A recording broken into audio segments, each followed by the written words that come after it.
Welcome to the Slop Farm. Enjoy the video.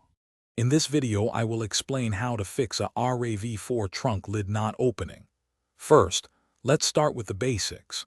Ensure your key fob battery isn't dead. A weak signal can prevent the trunk from unlocking. Next, visually inspect the trunk latch for any debris or objects blocking its movement. Also, try the interior trunk release button to see if it responds. These initial checks can often pinpoint simple issues quickly.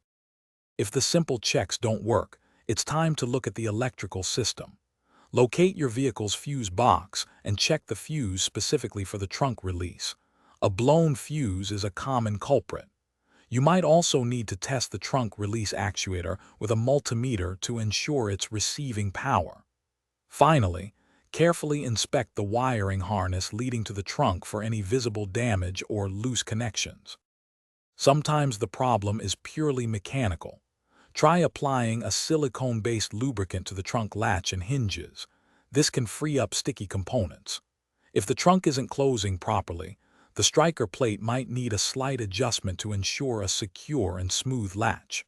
Remember, many RAV4 models have an emergency release lever inside the trunk, which can be a temporary solution.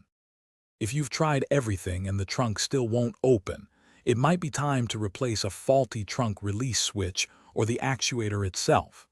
These parts can wear out over time.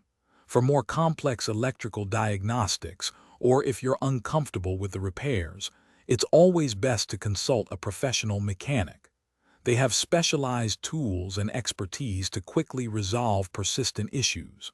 Also, remember to check the description for a link to Darn Tough Socks and other great deals. Thanks for watching. Consider subscribing if we helped you today.